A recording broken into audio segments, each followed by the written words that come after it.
قیامت کیا ہے؟ قیامت کے ہر نام کے اندر ایک راز پوشیدہ ہے اور اس کی ہر صفت کے اندر ایک معنی چھپے ہوئے ہیں، تو ہمیں سب سے پہلے اس کے معنوں کی طرف توجہ دینی چاہیے تاکہ قیامت کے بارے جاننا چاہیے۔ قیامت کے 80 نام بتائے گئے ہیں، لیکن ذیل میں ہم چند ناموں کے بارے میں بتائیں گے جو کہ روزمرہ کی گفتگو کے دوران استعمال ہوتے ہیں۔ نمبر 1، روز قیامت، قیامت کا دن، جس دن قیامت برپا ہوگی۔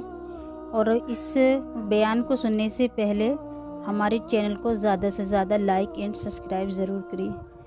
اور میں آپ کو لاسٹ میں ایسی بات بتاؤں قیامت کے بارے میں۔ نمبر 2، روز حسرت، افسوس کا دن، کیونکہ اس دن انسان کے پاس اپنے اعمال کے علاوہ کچھ نہ ہوگا، اور گناہ زیادہ ہوئے تو سوائے حسرت کے کچھ پاس نہ ہوگا۔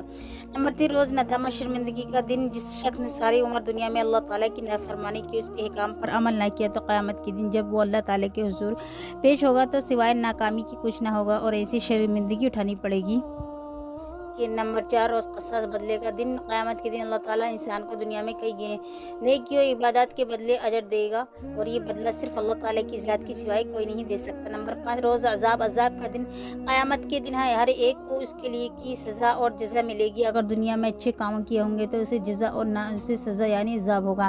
6، روز حساب کا دن، دنیاوی زندگی بسر کرنے کے بعد جب ہم سب اللہ تعالیٰ کے حضور کے پاس ہوں گے تو اس دن ہمارے حساب کتاب ہوگا۔ نمبر 7، روز حق، انصاف کا دن، قیامت کے دن اللہ تعالیٰ ہر ایک سے انصاف کرے گا اور ہر ایک کو اس کے اعمال کے مطابق سزا اور جزا دے گا، اس لیے اسے حق انصاف کا دن کہا جاتا ہے۔ قیامت کے علامات کے بارے میں جاننے سے پہلے یہ ضروری ہے کہ قیامت کے بارے میں جان لیں۔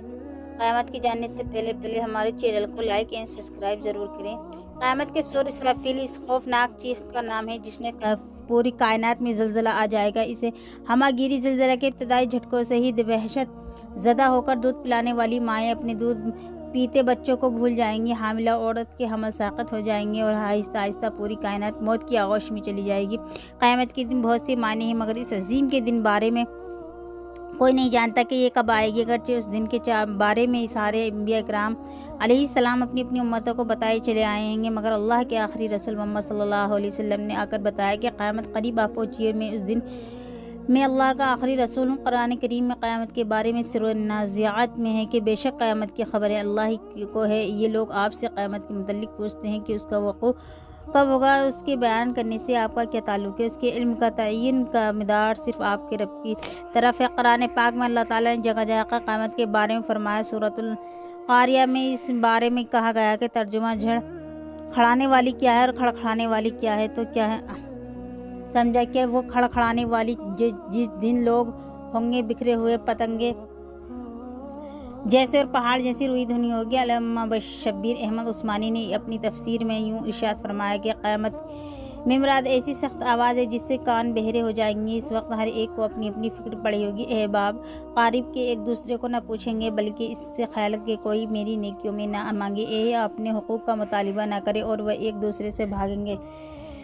علامات قیامت کی اہمیت و کیفیت، قیامت کے بارے میں تو صرف اللہ تعالیٰ کو معلوم ہے کہ لیکن قیامت کی علامت بارے میں تمام انبیاء کرام علیہ السلام اپنی امتوں کو بتا دیا کہ لیکن حضور صلی اللہ علیہ وسلم آخری نبی ہیں، اس لیے آپ صلی اللہ علیہ وسلم نے علامت قیامت کی تفصیل سب سے زیادہ بتائی۔ اس بارے میں صحیح مسلم کی روایت ہے کہ ابو زید رضی اللہ عنہ فرماتے ہیں کہ رسول اللہ صلی اللہ علیہ وسلم نے ہم کو فجر کی نماز پڑھائی اور منبر پر چڑھ کر ہمارے سامنے خطبہ دیا یہاں تک کہ ظہر کی نماز کا وقت ہو گیا۔ آپ صلی اللہ علیہ وسلم اتر کر نماز پڑھی، پھر منبر پر تشریف لے گئے اور ہمیں خطبہ دیتے رہے یہاں تک کہ عصر کا وقت ہو گیا۔ آپ صلی اللہ علیہ وسلم نے اتر کر نماز پڑھی اور پھر منبر پر تشریف لے گئے اور ہمیں خطبہ دیتے رہے یہاں تک کہ آفتاب غروب ہو گیا۔ آپ صلی اللہ علیہ وسلم نے ہمیں واقعات کی خبر دی جو ہو چکے ہیں اور جو آئندہ ہونے والے ہیں، پس ہم میں سے جس کا حافظہ زیادہ قوی تھا وہی ان واقعات کو زیادہ جاننے والا تھا۔ علامات کے قیامت کا جائزہ لیا جائے تو معلوم ہوتا ہے کہ بعض اوقات تفصیل چھوٹی چھوٹی چیزوں کی نشاندہی کی گئی ہے، جیسے فتنہ دجال، حضرت عیسیٰ علیہ السلام کا حلیہ مبارک وغیرہ وغیرہ شامل ہیں، اور جب جن کا مطالعہ شروع کیا جائے تو محسوس ہونے لگتا ہے قاری واقعات کی کڑکیاں مل کر زمان قیامت کے بارے میں جان سکے گا، مگر ایسا نہیں، کیونکہ بہت سی علاماتوں میں ترتیب کا ادراک نہیں ہوتا ہے کون سا واقعہ پہلے اور کون سا واقعہ بعد میں ہوگا، ان واقعوں کے درمیان کتنے زمانے کا فاصلہ ہوگا۔ علامہ شبیر احمد عثمانی تفصیل لکھتے ہیں کہ آپ صلی اللہ علیہ وسلم قیامت کی خبر سن کر لوگوں کو ڈرا دینا ہے۔ اب جس کے دل میں اپنے انجام کی فکر ہے، کچھ خوف ہوگا، وہ سن کر ڈرے گا اور ڈر کر تیاری کرے گا۔